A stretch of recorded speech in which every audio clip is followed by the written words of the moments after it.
Sí, sí, de hecho nosotros escogimos Bolivia como primer país para abrir este proceso internacional porque era un país muy parecido culturalmente, muy cercano geográficamente, donde las costumbres de uso son prácticamente las mismas, la estacionalidad es la misma, pero nos ha ido súper bien. El principal reto de establecer un canal de franquicias es justamente a quién le vas a dar tu marca.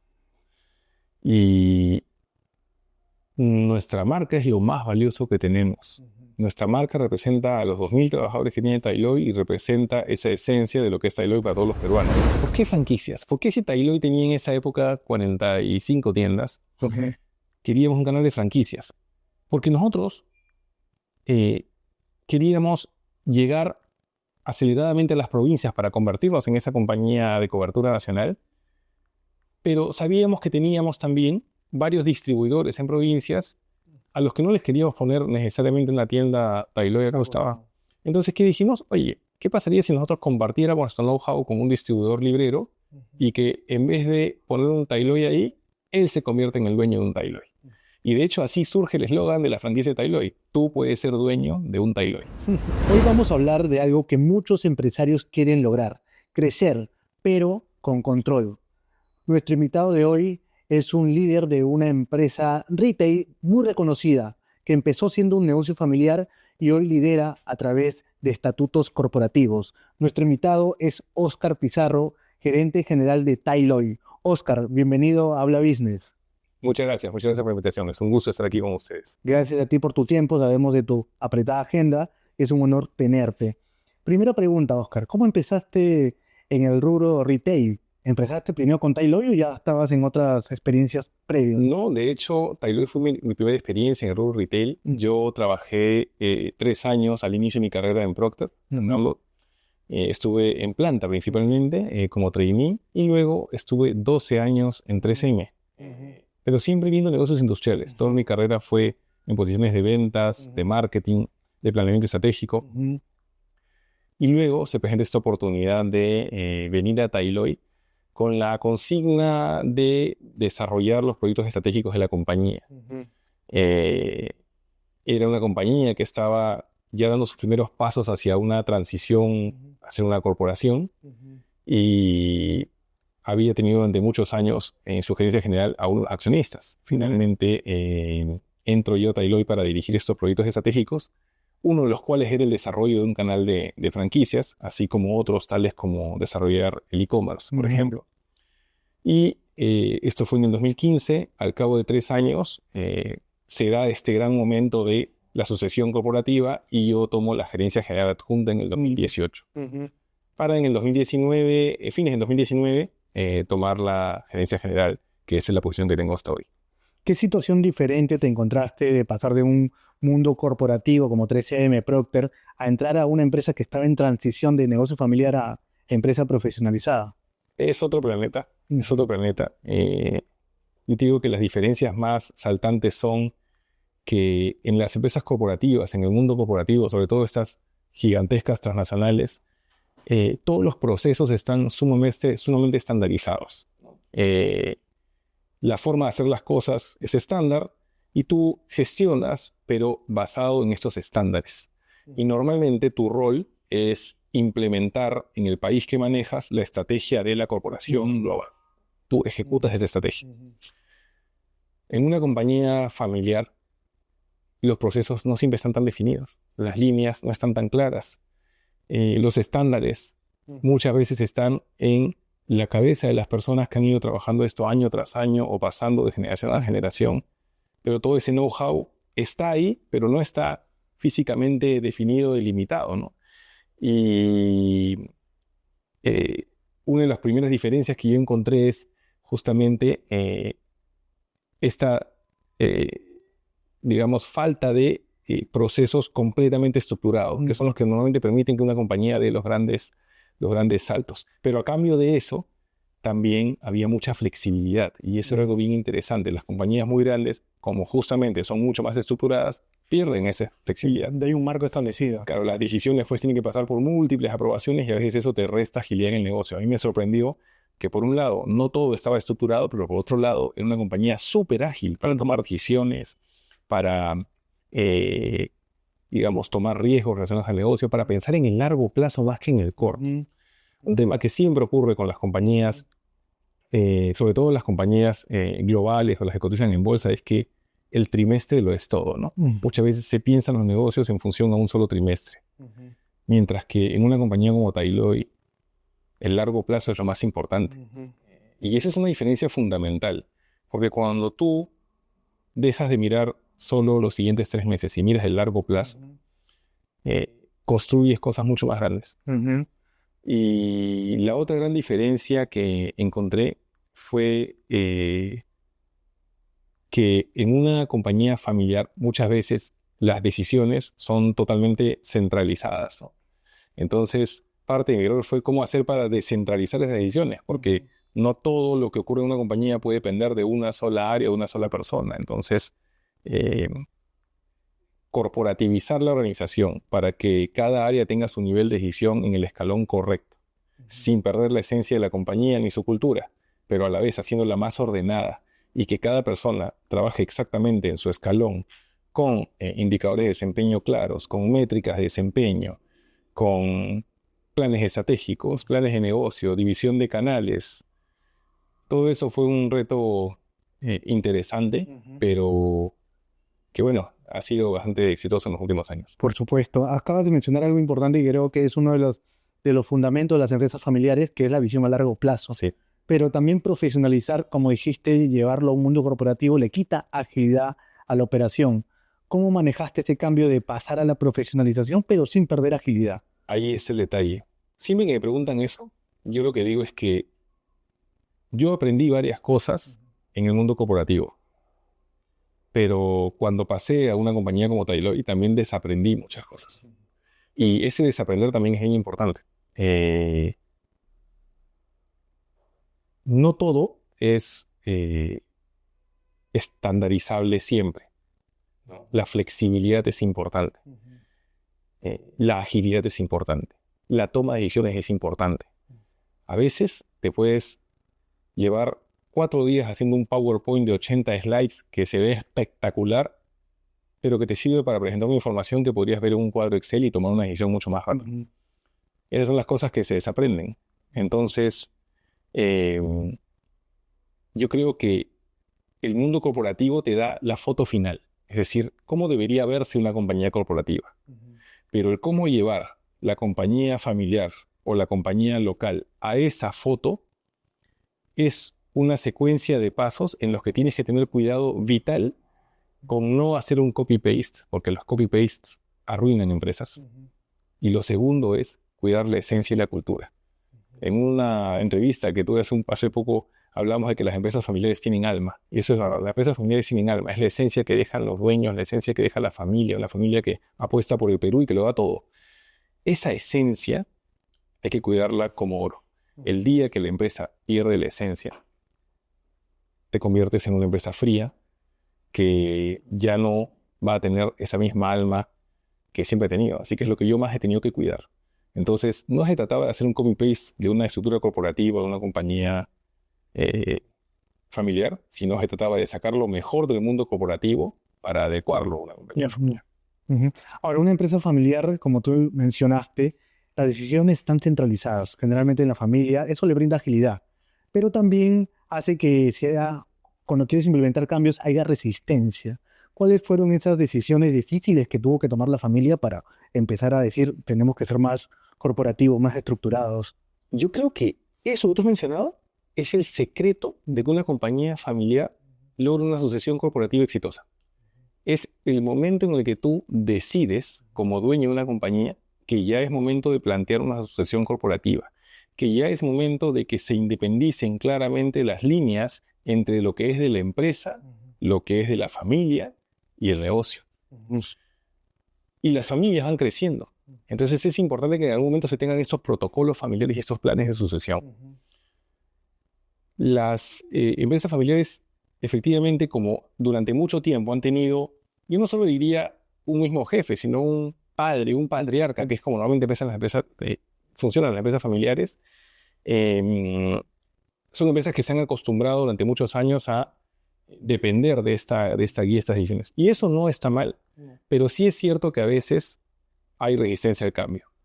Pero la resistencia al cambio hay que entenderla como el temor al cambio. Ok. A mí cuando me hablan de, oye, ¿y cómo lidiaste con la resistencia al cambio? La resistencia al cambio es una manifestación de que yo temo por algo. Hoy en día, Tailoi es súper corporativa y cuando hablábamos de hacer un centro de distribución automatizado, había resistencia al cambio. Siendo hoy la compañía que es. ¿Por qué? Porque probablemente hay el temor de, oye, la automatización me va a quitar mi trabajo. Y esto es lo que pasaba hace 11 años con Tailoi, ¿no?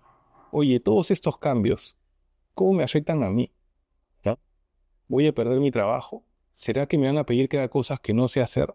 ¿Será que Tailoi ya no va a ser como antes?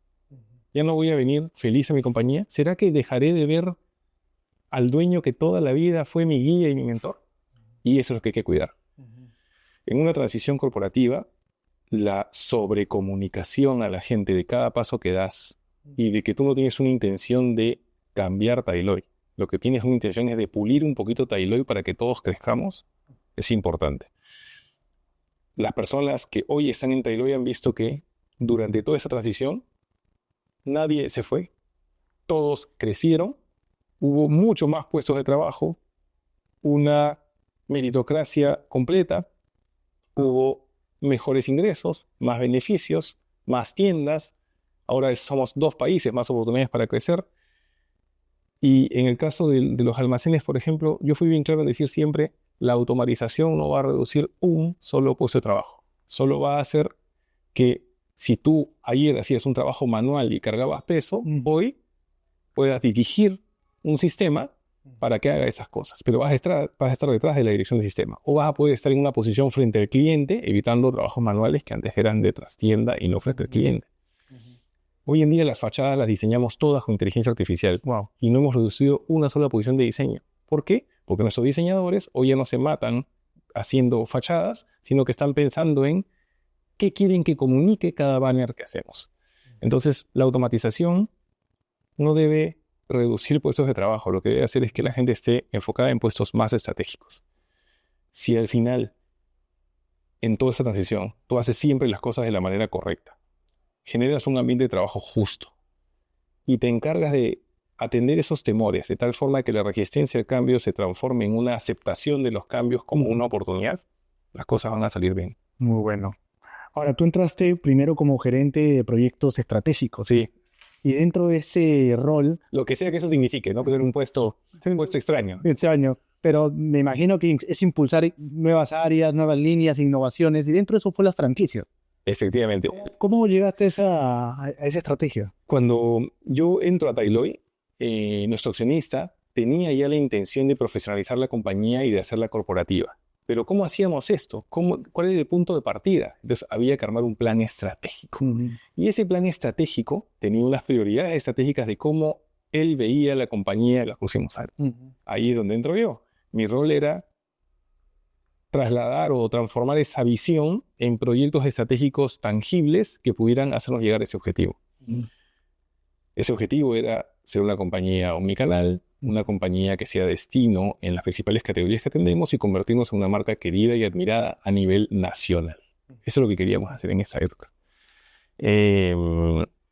Y estos proyectos estratégicos eran, entre otros, el desarrollo del canal digital que no existía para nosotros. Y mira que en el 2015, o sea, fuimos bastante pioneros en hacer el e-commerce y eso probablemente garantizó la supervivencia de Tailoi en la pandemia. El segundo proyecto estratégico era el canal de franquicias. ¿Por qué franquicias? Porque si Tailoi tenía en esa época 45 tiendas, queríamos un canal de franquicias. Porque nosotros queríamos llegar aceleradamente a las provincias para convertirnos en esa compañía de cobertura nacional, pero sabíamos que teníamos también varios distribuidores en provincias a los que no les queríamos poner necesariamente una tienda Tailoi acá estaba. Entonces, ¿qué dijimos? Oye, ¿qué pasaría si nosotros compartiéramos nuestro know-how con un distribuidor librero y que en vez de poner un Tailoi ahí, él se convierte en el dueño de un Tailoi? Y de hecho así surge el eslogan de la franquicia de Tailoi. Tú puedes ser dueño de un Tailoi. Y así empezó.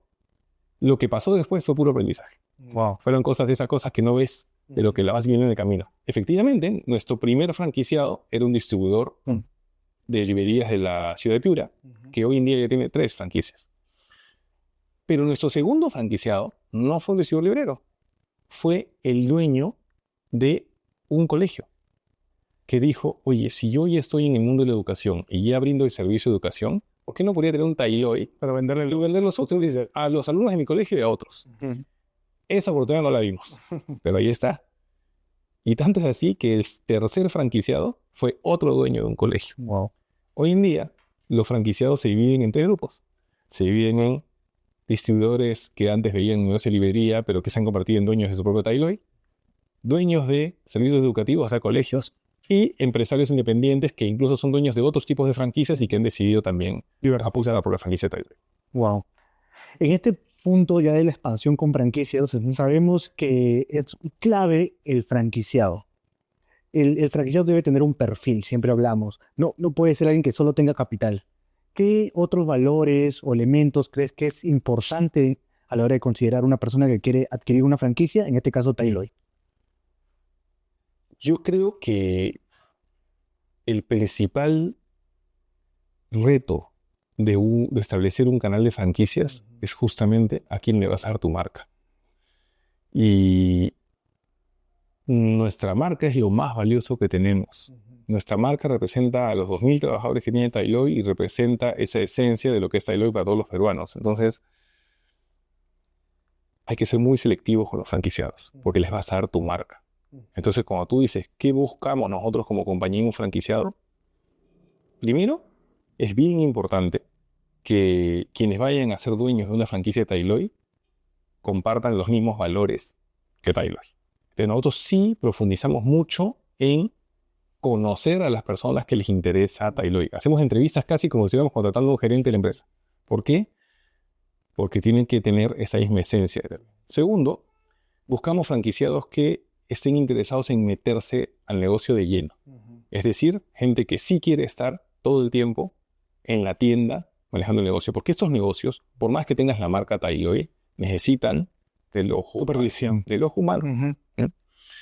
Y necesitan del corazón y la pasión del dueño. Porque es un negocio.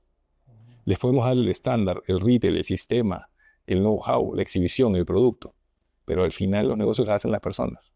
Entonces, ese franquiciado tiene que ser una persona que quiera vivir el negocio de los útiles, de los juguetes, de la tecnología. Lo tercero, por supuesto, tiene que tener capital y la espalda, pero sobre todo para afrontar los primeros meses que son, digamos, de aporte hasta que el negocio comienza a recomer. Ya solo. Sí. Y lo otro que somos muy incisivos también es en no aceptar a un franquiciado sin una propuesta atractiva del local. O sea, para nosotros las dos cosas van juntas. Okay. Podemos sí tener franquiciados preseleccionados, pero los apoyamos en la búsqueda del local y no aceptamos la franquicia hasta que no encontramos el local ideal. Porque este es un negocio de retail. Y en un negocio de retail, la ubicación de los stores es muy importante. Entonces, ha habido muchos franquiciados con excelentes perfiles que nos han dicho, sí, pero yo tengo mi local aquí. Y es una callecita, ¿no? Que no tiene avenida, que nos hace un polo comercial y tiene toda la intención de ser franquiciado y probablemente todo el potencial. Pero le decimos, mira, estás preaprobado, hay que buscar un local. Y esa franquicia se vuelve realidad el día en que encontramos un local en donde sabemos que ese franquiciado va a ser exitoso. Porque lo peor que te puede pasar en un canal de franquicias es que un franquiciado no sea exitoso. Si un franquiciado no es exitoso, tu proyecto ya se cayó. Porque entonces, ¿por qué otro querría invertir en un negocio como ese? Pero cuando tienes la satisfacción, como le hemos tenido nosotros, de que un franquiciado abre una franquicia, 2, 3, 4 franquicias en el mismo franquiciado, esa es señal de que vas por el camino correcto. Acabas de mencionar algo sumamente clave y creo que la mayoría de franquicias tienen el mismo interés en ese punto, que es la ubicación. Una ubicación puede cambiar la cara de un negocio, ¿no? Un buen negocio con una mala ubicación siempre va a ser mediocre. Un negocio más o menos, pero con una buena ubicación lo vemos. Sí. Revientan. ¿Cuáles son esos factores que analizan cuando están viendo una ubicación potencial? Los mismos que vemos para tiendas nuestras. Normalmente Tailoy está en zonas donde hay un desarrollo comercial importante. Y puede ser puerta calle o dentro de un centro comercial. Como Tailoy es una marca ya muy reconocida, nosotros normalmente generamos tráfico. Así que una ubicación en una zona de mucho tráfico peatonal dentro de un polo comercial va a funcionar súper bien normalmente. Buscamos también que nuestras tiendas tengan un radio de atención de más o menos 200.000 habitantes. O sea, es decir, que no se crucen tiendas entre sí, de tal forma que no atiendan a menos de un rango estimado de 200.000 habitantes. Una esquina siempre será mejor que el medio de una calle, y buscamos tiendas que tengan espacio suficiente para una trastienda como la que requiere Tailoy, que en una campaña escolar navideña pues va a tener un flujo altísimo, ¿no? Ujú. Ahora, los franquiciados adquieren la marca por el reconocimiento que tiene, por el know-how que tú mencionas, por el equipo, pero también por la operación. Y la operación, estuve viendo alguna de tus entrevistas, mencionabas que al inicio Tailoy era exclusivamente relacionado a útiles, a toda esta parte de productos de oficina, pero después han ido diversificando. ¿Cómo fue esta estrategia de diversificación de líneas y cómo ayudan a los franquiciados actuales? Bueno, la evolución de Tailoy viene así, ¿no? Primero Tailoy era un gran mayorista de útiles. Prácticamente toda la venta de Tailoy era mayorista. Luego decidimos ir migrando esa alta dependencia del canal mayorista a tener los dos modelos, el modelo mayorista y el modelo minorista. ¿Por qué? Porque en el modelo mayorista tienes muchos clientes muy grandes, pero como son mayoristas, son márgenes muy pequeños. Incluso crédito, muchas veces. Claro, y en el caso del retail, tienes la oportunidad de diversificar más el riesgo. Y en ese crecimiento del retail y del mayorista también nos dimos cuenta que así como éramos dependientes del canal mayorista, éramos dependientes de una estacionalidad, es decir, la campaña escolar. Entonces la campaña escolar lo era todo para Tailoy, pero el tema es, y toda esta marca tan querida, esta infraestructura instalada, ¿cómo podríamos explotarla en los meses que no había campaña escolar? Así es que primero entramos en juguetes, y acuérdate que la misma mamá, que es la que compra los útiles escolares, es la que decide los juguetes. Bueno, es la que decide casi todo. Entonces, decide los útiles escolares, decide los juguetes, y ahí decíamos, ¿y cómo más podemos atender a la mamá o al estudiante, que es su hijo, normalmente? Bueno, pues tecnología, porque al final los útiles de alguna forma se van a ir sustituyendo por tecnología. Oye, ¿qué más? Oye, pero esta mamá también le interesa comprar cosas para el bebé, porque no solo tiene el niño que esté en edad escolar, sino el bebé. Ah, bebés. Ahora apareció un nuevo hijo que es el perro, ¿no? Entonces también tenemos algunas cositas para el perro. Pero las niñas que van al colegio necesitan ganchitos para pelo, entonces de repente tenemos que entrar a cuidado personal. Y entonces lanzamos una marca propia que se llama Keep It. Y así hemos ido diversificando siempre en nuestro core de todo lo que esté en el mundo de las ideas y de la creatividad. De hecho, el eslogan de Tailoy es la emoción de crear. Entonces, todos los frutos que nosotros tenemos están relacionados o a la personalización, o a trasladar tus ideas, o al aprendizaje, o al arte, o a que tú mismo puedas diseñar tu propio espacio. Y creo que considerando eso hemos logrado tener un portafolio que ya no depende de una sola estación. Es muy fuerte lo que mencionas porque hablamos de una amplitud de líneas, pero también una operación importante. Tienen más de 130 tiendas en operaciones en Perú, en Bolivia. ¿Qué procesos no pueden fallar para que toda esta maquinaria funcione eficientemente? No debería fallar nada, ¿no? Pero no somos perfectos. Fallamos mucho. Y lo que sí hacemos es nos levantamos rápido, Okay. ¿no? Nos equivocamos, pero aprendemos y nos levantamos. Y hemos ido construyendo una compañía con un equipo de gente muy talentoso, pero además también herramientas para asegurar que cada vez haya menos errores. Hoy en día, efectivamente, tenemos 130 tiendas y para un volumen de operación así, ya la logística no puede ser manual. Este año, a inicios de año, inauguramos nuestro centro de distribución automatizado.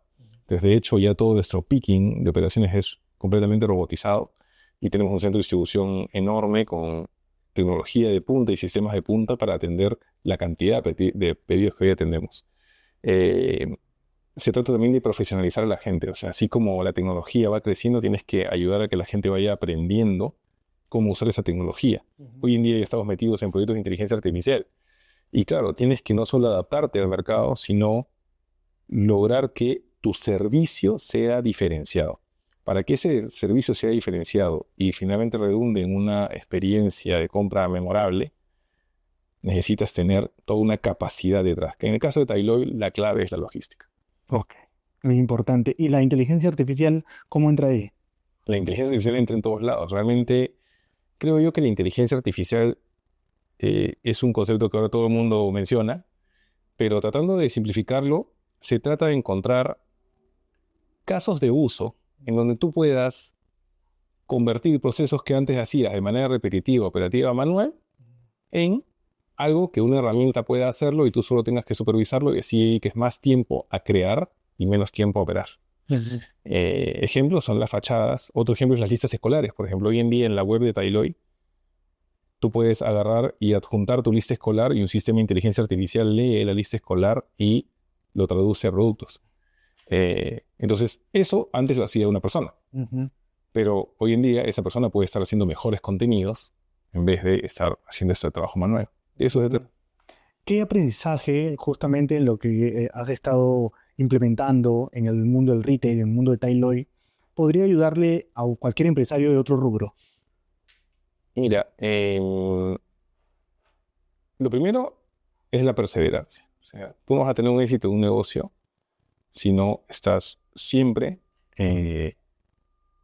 enfocado en los detalles del negocio, trabajando duro y sabiendo que en todo negocio hay altos y bajos, pero tienes que seguir adelante, ¿no?